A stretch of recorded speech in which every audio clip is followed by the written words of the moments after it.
Hello and welcome to This Week in East Brunswick, the Township's weekly news magazine. Today we'll begin with a visit to the 50th Annual Middlesex County Fair and talk with the fair's president, Grace Hour. Next, we'll go to the Senior Citizen Center for a tune by the Solid Brass Band.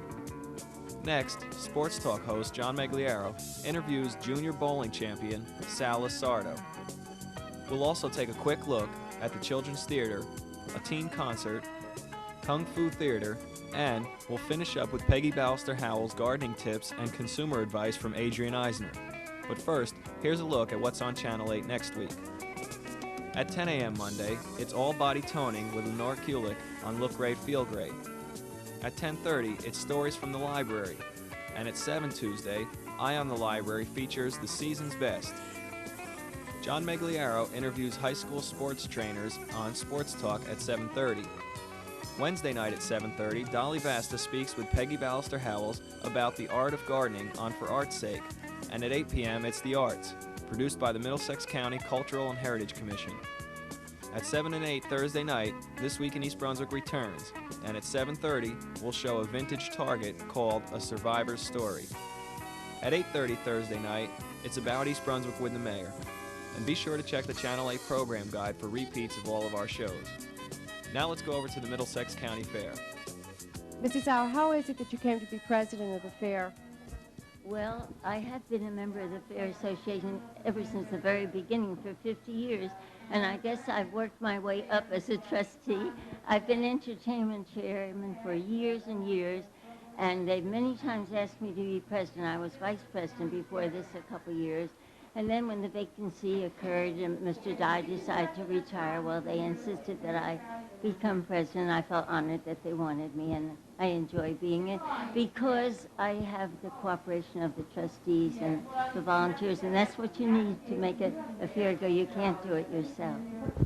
What are some of your responsibilities as the president? Well, to answer many phone calls and visit with the reporters, and to generally supervise, see that people get their needs taken care of as best they can. If they have a problem, I try to intercede with them, take them to the party that maybe it can help them, or if I can help them. The building that we're in is under construction. Can you explain what this building is? Yes, I can. For a long time, we have made our home in the trailer as an office, and it was very inconvenient. And this year, we felt for our 50th anniversary, we'd treat ourselves and build a new office. And we tried to get it completed for a fair time, but with the deluge of rain and everything, why, we're held up a little bit. But thank God we are able to use it as much as we are. And we're very proud of it and hope the rest of the community can enjoy it with us. Where do the food vendors come from who are operating at the fair this year? That I can't tell you because I do not handle the booths, but I don't know where they come from, but they seem to flock in here in droves, and we don't seem to be short of any kind of a commodity, so we're grateful that they're interested in coming to us.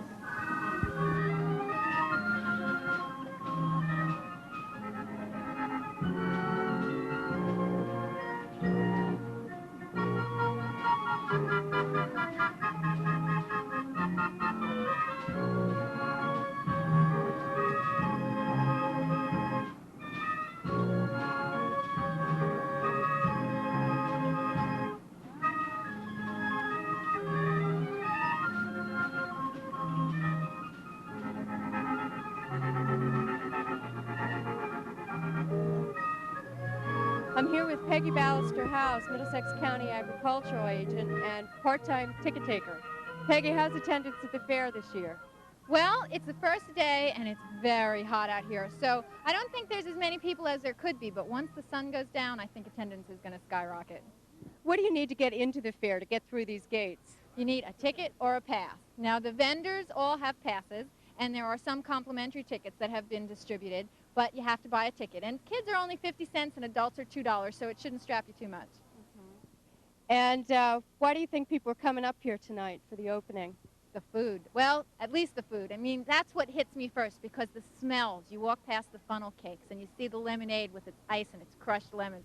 I mean, the food, you just walk by. Even if you're not hungry when you walk through the gate, by the time you get to the other side, you're starving.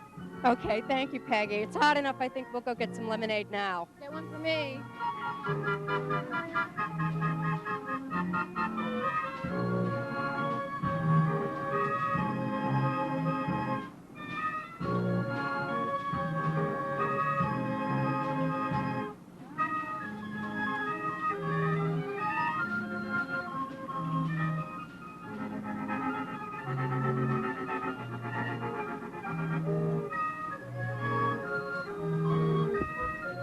I'm Gwen Jones of the East Brunswick Kiwanis Club. The Kiwanis Club is part of the Kiwanis International, which is a community service organization. We are involved in all types of community activities such as Brain Injured Children projects, Boy Scout, Girl Scout projects. We are presently here at the fair to sell tickets for this particular car that's going to be raffled off at the Historic Car Show, which is going to be held September the 11th, rain date the following Sunday, September the 19th, I believe that is.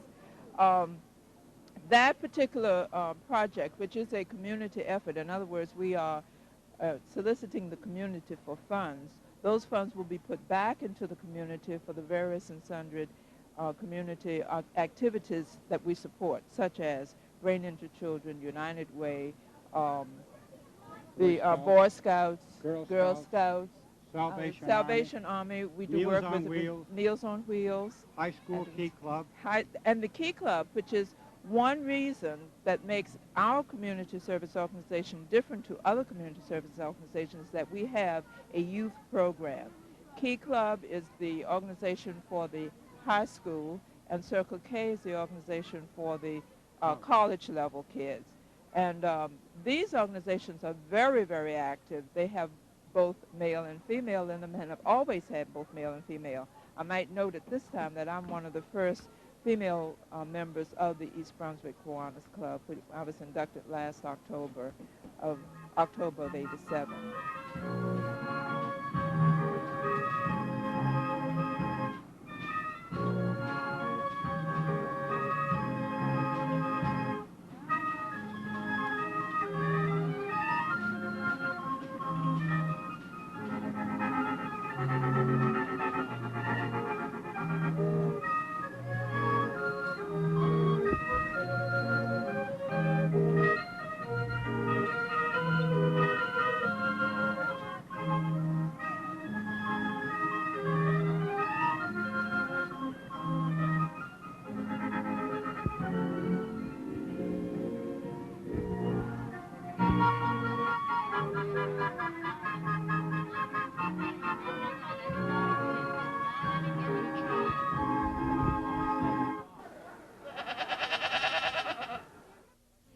Hi, I'd like to introduce myself. My name is David Sofer, and I'm a youth program coordinator with East Brunswick Township. This message goes out to everyone, especially to the teens in town. We're working on a whole bunch of very new and exciting teen programs. Tonight, we are doing our first ever lip sync contest. We have a lot of acts lined up, and we are looking forward to it. We're going to start in just a few minutes. We're here at the East Brunswick Community Beach. We want you to please keep your ears open. We're going to get the word out as much as we can about up-and-coming events.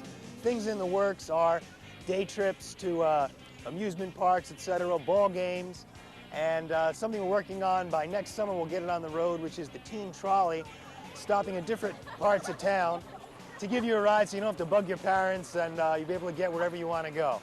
So we have lots of good stuff coming up, and we're doing it all for you, so we urge you to live it up, have fun, and do everything. Thanks a lot, and have a great time tonight. Boy, it's pretty neat sitting up here, huh? Nice, huh? It gives us a little bit different slant on things, doesn't it? It certainly does. Oh, that water is gorgeous today. Just so that you folks know, we're down at East Brunswick Community Beach, and we're up in a lifeguard stand, and right behind us is where our next performance will take place. That's right. And what's the date? August 7th. 7th, right. It's a Sunday, folks. 7 o'clock p.m. as usual, and we're going to be presenting the New Jersey Percussion Ensemble. It's a dynamic new sound, and I'm really excited about them. I've heard some wonderful things. Wonderful things, and it's interesting because we're not going to tell you too much about it. We want you to come down and find out what it's all about. Right. In fact, that will really, except for Labor Day, be our last concert. And in case, of course, it does rain, it will be at the Senior Center. And just to backtrack a little bit, our whole summer series has been partially funded by the Provident Bank. We've been very lucky this year, haven't we? Very lucky. Quality programming for a quality audience. That's right. That's what I prefer to think of them as. So remember now, if it rains, it will be at the Senior Center next to the library. Same time at 7 o'clock. Otherwise, we'll see you down here. Come early, enjoy the food. Frick and Frack will be here to greet you. Right, the paddle boats, everything else. In the meantime, we'll see you all Sunday night. Take care. Can I get down there? Yeah, go ahead. I want to wait. Do I have to go back to work? Nah, I'm not going. Last Sunday's concert was held at the East Brunswick Senior Center. Here are a few minutes with the Solid Brass Band.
There was theater for children and by children in town this week. The first was sponsored by the Friends of the Library and featured Amy Harlib presenting Chinese Kung Fu Story Theater. The performance was held in the meeting rooms of the East Brunswick Library and was a combination of song, double-edged sword techniques, Chinese opera gestures, and martial arts with storytelling of traditional Chinese folk tales. The story of Sleeping Beauty was told by the East Brunswick Children's Theater on Friday at the high school. Here's a few minutes from that performance. There she is! The princess! My daughter! She's dead! No, she's merely sleeping. Oh, yes, sleeping. Well, wake her up! Well, your highness, you know. Only love's first kiss can wake her up. Well, somebody kiss her! Not me! I'm too old! Will somebody kiss her? Hey, you, let me try. I can do it. All my girlfriends like my kisses. Come on. Oh. Let me try.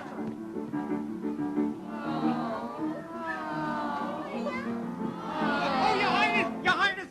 Let him try! No! But Your Highness, let me try! They say I'm the best kisser in the whole kingdom! Pick her up, honey! Not me! Oh, there she is, baby! Okay. Pick her up!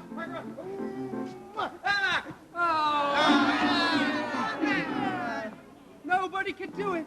Nobody can wake up my little princess! Oh, what are we going to do, my poor daughter? What are you doing? Wait a minute, Your Highness. I know nobody up here can wake her up, but maybe somebody out there, a prince perhaps, can wake her up. Come on. Yes!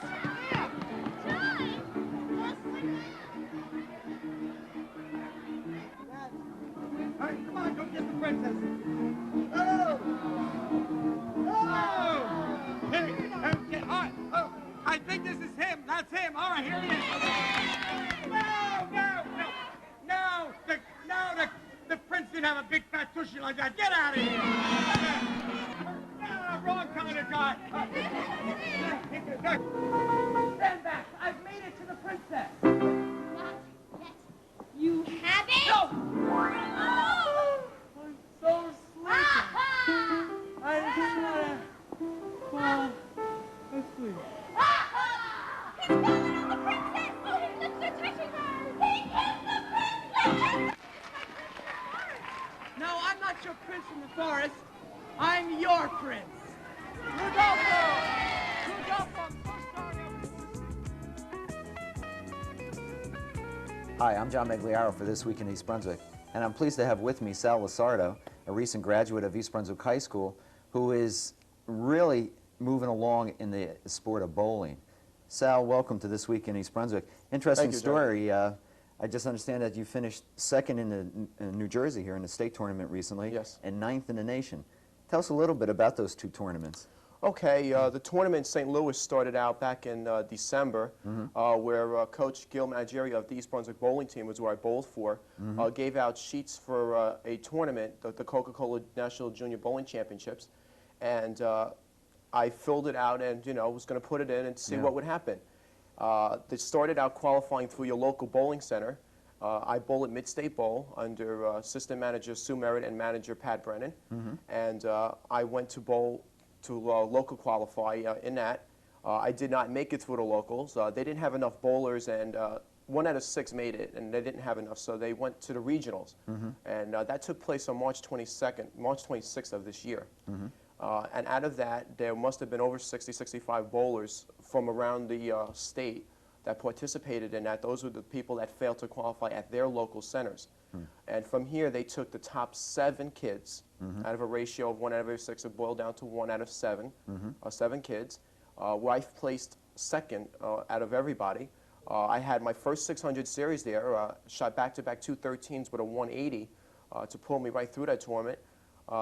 I did very well. I had a very large crowd support from my mom and dad and family and friends that pulled me right along and sent me right to the state final. The state final was held May 7th. It was a Saturday in Clark Lanes at Clark, New Jersey. It's roughly about an hour from here. And out of that, those are the winners of the kids from the regional and the people from the locals that qualified throughout their centers throughout the entire state. Okay. And from there were 60 bowlers for boys and girls handicap and scratch. And the winner was to go to St. Louis for the dream at taking a chance at a $5,000 scholarship should you win. Wow. And I won that tournament. I shot 582 scratch for a 3-game set, averaged better than 190. I received 170 pins handicap for my average. My average was 139 at the time. And that took me right to St. Louis. It was an all-expense paid trip by Coca-Cola. Great. They paid for my airfare, the hotel, all the accommodations, all the activities that were planned for by Coca-Cola. Tim Rice was the board of directors for that, and he had a marvelous, a spectacular plan for us. My parents and family, my grandmother went with us. They had to pay separately because Coca-Cola only paid for the participants. Great. So let me interrupt you a moment and just show the people 2 awards that you brought with you. This is the JBT Award. That was this past Saturday in And this was Parsippany. in Parsippany where you finished second. Yes. Second in the state, by the way. Second in the state. And this award was given out by Coca-Cola for your participation in the national tournament. Each of the finalists received one of those plaques for representing their state and country, for that matter. Beautiful. So let's talk a little bit about your interest in the sport. Obviously, you're quite interested. How did you get involved in it? I've been bowling now. It's been 6 years. I started bowling back in Staten Island, where I used to live, bowling at Sunset Lanes, right off of Richmond Avenue in good old Staten Island. I have been bowling there for the entire summer, and I started my first league that September when I was 13 years old. And there was just a weekly thing. I bowled a lot over the summer just to get the feel of the thing, and because I've always had that interest. I've always watched the professional on TV. I've always admired Earl Anthony. I think I consider him the best left-hander of all time and practically the best bowler of all time, next to Dick Weber. And I followed it for several years since I was a little boy watching it. I just never went that often. And as I got older, I started going more and more and more and started taking more of an interest into the game. And I finally, when I moved out here, I just wasn't going to pack it and say I wasn't going to bowl anymore. You know, I met several of my friends. We teamed up together, and we went to bowl in leagues. My closest friend, Mike Malloy, for the last 3 years has been my bowling partner since that time. And we've went out every weekend, just about every moment we have, even till this very day, even after the win, to go and practice and, you know, brighten our horizons in the sport of bowling. Excuse me, 2 things you mentioned. One is practice. How often do you practice? I practice close to 5 to 6 days a week, 20 games a clip. Wow. At least 20 games a clip, so providing that I have the money to go out and do that. I was going to say, it gets expensive after a while. Yeah, it does. Mid-State's been very lenient with me. They charge me $1.35 a game, even at the nighttime, for being, you know, they know us. We have known the establishment since I moved out here for the last 4 years, and you know, after bowling about those amount of games, we expect to get a little something for them since we give them a lot of business. Sure. And the second thing you mentioned was, you know, the professional Earl Anthony. Yes. Is that something that you have an aspiration for? Yes, I do. I try to follow his style. I've watched several of his videotapes on the sport of bowling, his approach, and I've adapted a lot of that from him. I don't think I'll ever be as good as Earl Anthony, but I'll be right up there with to be one of the best left-handers in the sport in a couple of years. Great. What's it going to take for you to get there? It's going to take a lot. My game is still not at its peak yet. It's rising, as with every bowler, it rises, and it takes certain bowlers a time to get up in the average. And while, you know, others, some just come right out. We've had bowlers on the East Brunswick bowling team. We've had juniors, Scott Appel, for instance, averages 197, received highest average this year for us, and took us right to Atlantic City this year. He started out earlier than I am. I'm just not averaging 197 right now. Right now I'm holding at a steady 170 and climbing. It just takes a matter of getting out in the lane, putting the mental part of it, because that's what bowling is. It's all mental. It's all in the mind. And that's something that I lack. I've lacked it for the last couple of years, but it's been building. My coaches at Mid-State Bowl, Sue Merritt and Bill Sumsky, have been working with me for, say, the last 2 years now. They've just been with me, work with me, giving some pointers, and I've just been picking up on it. And it's going to click in sooner or later. Well, I hope so. So what's in your future educationally? You graduated from East Brunswick? I graduated from East Brunswick this year. I will be going to Middlesex for this year for at least a year. It could be for a semester.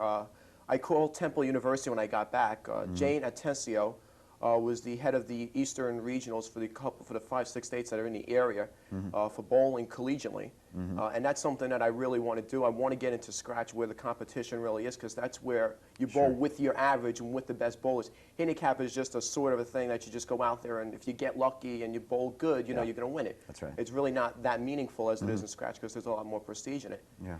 And she runs Temple. She's the head coach of Temple University. Oh, great. And she's in need of a left-hander from what she said.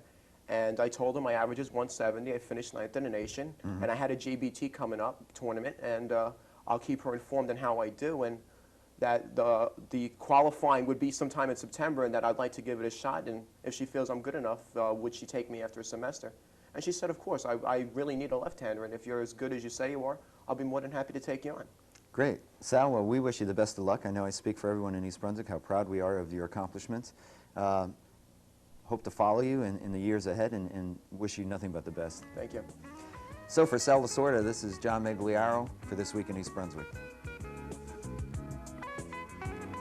Hi, this is Peggy Ballister-Howells, your Middlesex County Agricultural Agent, and a sleepy Natasha here in the garden, and we're going to tell you that there's some different things to show you this year.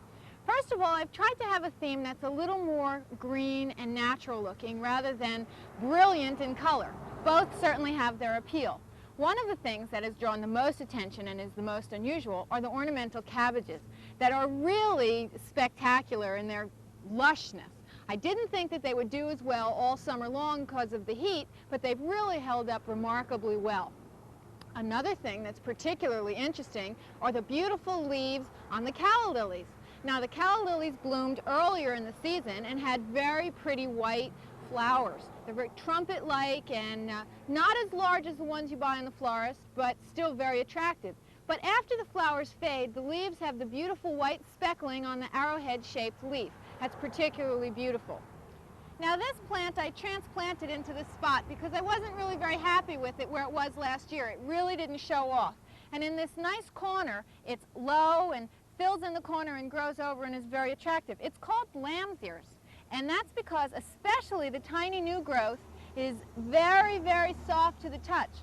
It stays like this most of the season. In fact, it even overwinters. Of course, it doesn't look as magnificent in the winter as it does at this time of year, but still it does stay all year long with this nice, soft, silvery green foliage. Another plant that has silvery green foliage is the Santolina. That's in the corner and also grows nicely over the railroad ties and softens the harsh edge of the corner. If you break that off in your hand, it has a really nice scent, and it does get tiny little yellow button flowers in the spring.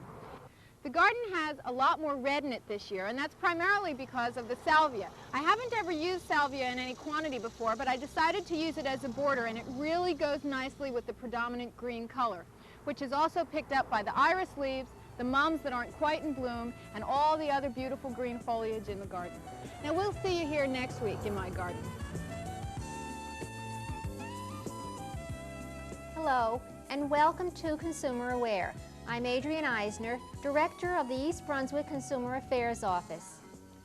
If you're planning a vacation this summer, here are some travel pointers you should consider. Before your trip, here is what you should do. Make sure you understand what is included in the price and what is not included. Don't be afraid to ask questions. Make sure you understand the terms and conditions which apply to your booking, especially the sections on refunds and cancellation penalties. Make sure that these are in writing. If you are told something that is not in any of the printed material, ask for the seller to put their statements in writing. If you have special physical or dietary requirements, check to see whether these can be accommodated. Reconfirm with the airline or your travel agent on the morning of your flight to make sure that it is operating on schedule. During your trip, if you have a problem, speak up. Immediately bring the matter to the attention of those in charge. Keep notes, which include the names of the people with whom you speak and the date, time, and location of said conversation. Keep all receipts if you have to spend any additional money. If your baggage is lost or delayed, immediately make a claim with the airlines to protect your rights. Be sure to obtain a copy of the claim form and retain it for your own records. If you have any further questions or any consumer-related problems, please be sure to call us at the East Brunswick Consumer Affairs Office, Monday through Friday from 9 a.m. until 5 p.m. Our office is located in the municipal building. The telephone number is 390-6954. Thank you for joining me on Consumer Aware. See you again next time. Hello, I'm Gregory Fehrenbach, the Township Administrator, and I'm here to speak to you for a couple of minutes on cablecasting of Township Council meetings. Recently, the East Brunswick Township Council decided to cablecast its August 8th and August 22nd meetings live on Channel 8 to cable subscribers in the township on a trial basis. The Council invites your reactions to the idea of cablecasting council meetings on a regular basis beginning in 1989. Over the past several years, the mayor, township councils, and staff have felt that as a resident, you should have the opportunity to view the conduct of the business of your community firsthand. Some feel that the news media selectively choose what actions they wish to report without providing the opportunity for you to know all that has occurred. Cablecasting the meetings of Township Council would afford you that opportunity. The 2 August meetings will serve as a trial period during which the Council can observe the impact of the process on their meetings and can receive reactions from residents viewing the programs. Certain costs will be associated with cablecasting a full schedule of council meetings. The Council is concerned with this. Although we have not completed our estimates of the cost, it is probably safe to say that the net increased needs to acquire new equipment and hire additional staff would result in a net annual increased cost of between $20,000 and $30,000. This added expenditure might also permit coverage of high school sports, cablecasting other meetings such as the Planning Board, Redevelopment Agency, and others. The question posed by the Council is, does the benefit justify the cost? Should the Council agree to pursue live cablecastings of their meetings and possibly others, if it is going to increase the cost of municipal government? Will you watch the program if it is offered? The Council would like to know your feelings on these questions. Please make every attempt to view one or both productions and forward your comments to Elizabeth Kiss, Township Clerk, P.O. Box 218, East Brunswick, or call in your comments to 390-6850. Thank you.